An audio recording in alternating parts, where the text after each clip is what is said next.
cabdiraxmaan warsame waxaa lagugu soo eedeeyey qodobada 434 uu ugu weyn yahay oo dilka ah dil in Caaisha dilkeedii ka qayb qaadato dishay kufsi marxumadda loo geystay qodobkaasna waa lagugu soo eedeeyey sidoo kale afduub laakiin waxaas dhan waxaa isku ururiyey qodobka dilka dembiga ma gashay mise ma gelin ha maya laga rabaa yes waa gashay Yes. dembiga waa gashay Si dadban baan u galay waana ku dhamaystirayaa. suga qof hadli kara ma jiro waxaad gudub samaysa oo waxayna ka ballan wax ka bedeshaa banaanka la geenaya maxkamaddu ixtiraamkeedu waa ixtiraam gaar ah cabdifataax waa maqlaysaan ma miir qabtaa Aad iyo aad. maskaxdaadu ma Tamaam weey. tamam boqolkiiba boqol soo ma Aad iyo wuxuu qirtay dembiga inuu galay waa maqlayseen dhammaan shacabka soo maqleen aamus hadalku waxaan kaa rabnaa markaa faahfaahin baan rabaa inaan waxaan kaa rab ya wa wuu gal oo kale aamus istaag adigu istaag mana fariisanaysa istaag amar maxkamadooda ma fariisan kartid waxaan rabnaa inuu cabdifataax naga siiyo su-aal shan kuudina waxda cabdifataax maadaama ilaahay uu fududeeyey baa dembiga aqratay iyo wixii ummadda Soomaaliyeed ee muslimiinta meel ay joogaanba muddo tiro badan geliyey dhibaatooyin iyo hawl iyo mucjizo ay noqotay gabar yar dilkeed jarjarideed kufsigeed dembi intaa laakiin la galo maxkamadda horteeda maanta ka qiratay waxaan kaa rabaa sida dembigaas u gashay cidda kula gashay waxa sababay iyo meesha ku gashay fursadaas haysta ummadda u sharax maxkamadda u sharax waa mahadsantahay garsoorayaasha xafiiska xeer ilaalinta qareennada shacabka iyo ciidamada amniga salaamaya salaanta islaamka assalaamu calaykum waraxmatullaahi wabarakaatu su-aal baa idi weydiisay mudana guddoomiye si degan oo aan ka fiirsaday baan kaaga jawaabay eedeymo badan baa aniga la ii soo jeediyey maa hal eedeyn xafiiska xeer ilaalinta wuxuu ii soo jeediyey anigu kufsi baan galay xafiisku xeer ilaalinta wuxuu ii soo jeediyey kufsi wuxuu ii soo jeediyey dil wuxuu ii soo jeediyey afduub wuxuu ii soo jeediyey khalkhalgelin amni soo sidaa ma ahayna xareed okay anigu kufsi baan galay mudana guddoomiye sharaxaad ka bixi kufsiga ay saa u gashay iyo cidda kula gashay wax dil oo aan galayna ma jirto waa ku maqalay kufsi baa gashay Okay. yaa kufsatay caaisha caaisha kufsatay soos subxaanallah noo sharaxaad naga sii su-aale ii weydii kufsigu noocuu ahaa yaa kala qayb qaatay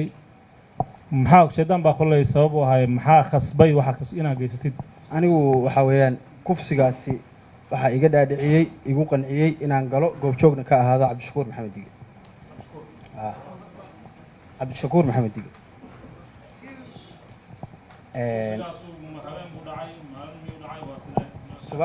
subax buu dhacay gurigiisuuna ka dhacay 2 saac subaxnimo ilaa 2 saac bar caaisha ma soo afduubteen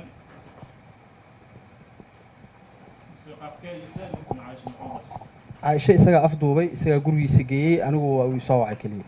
guriga lagu afduubayana cabdishakuur maxamed dige guriga ayaa degan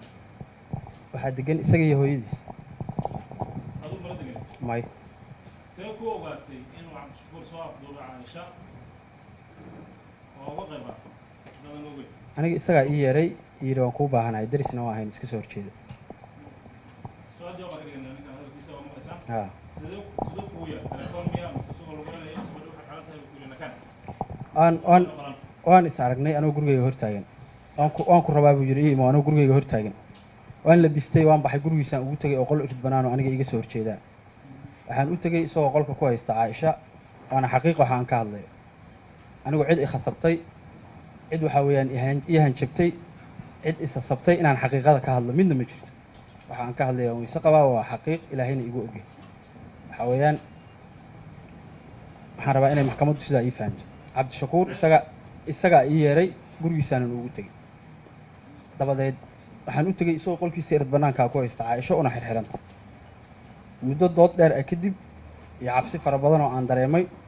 wuxuu igu qanciyey wax fudud oo dhammaanaya inay yihiin waxaa weeyaan shaydaan baana ii kasbay anigu kufsi baan sameeyey goobtii faldambiyeedkana waan ka tegey caaisho oo nool waxyaabaha igu qanciya waxaa ka mid a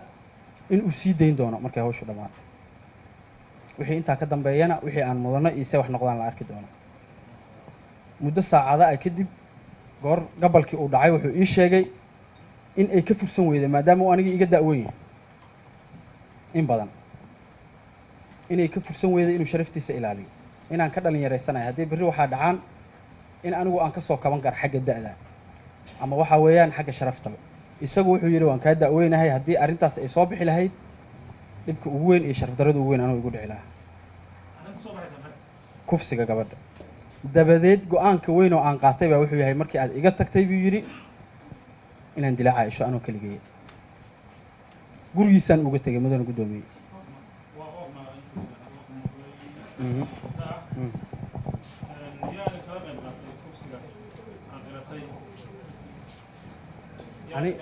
aniga iyo isaga iyo waxaan ahay nin eedaysanaa oo aan hadda goobta fadhin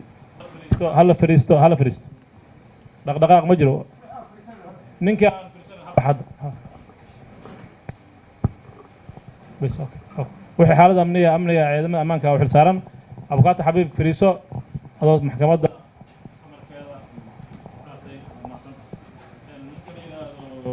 aadan maxamuud cabdille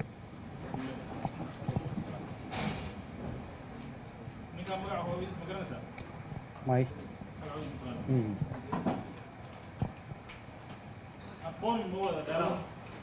si fiican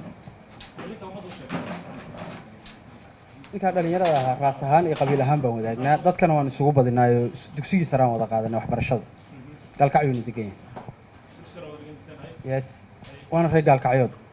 waa kaa waxaa weeyaan cabdishakuur waa yaqaan saddexdii naas labadii naas iyo cabdishakuur saddexdii naas way cidda dembiga gashay mudana guddoomiye waxaa weeyaan aadan da-aadda aniga hal sanaan ka weynahay ama 2 sano wax noocaasa markii aan qiyaaso markii aan qiyaaso da'diisa ma garat walaalkay meesha waxaa keenay baa waxay tahay inaan isku DNA noqonnay iyo inaan isku hidaraac noqonnay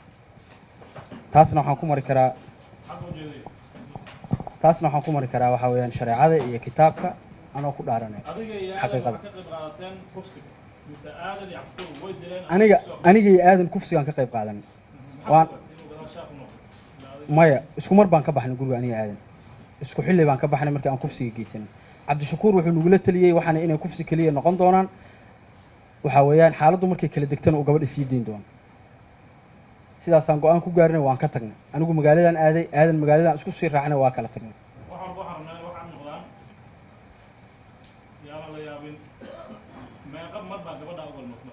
hal mar hal mar in badan buu nooga sii horreeyey gurigiisay taalla gabadha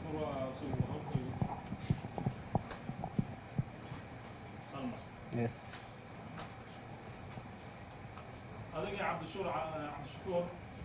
علاقات انتهى لك بانتبهي وريها مسافة لك بسجرين ما قدم بيا نوعا وكلا هروش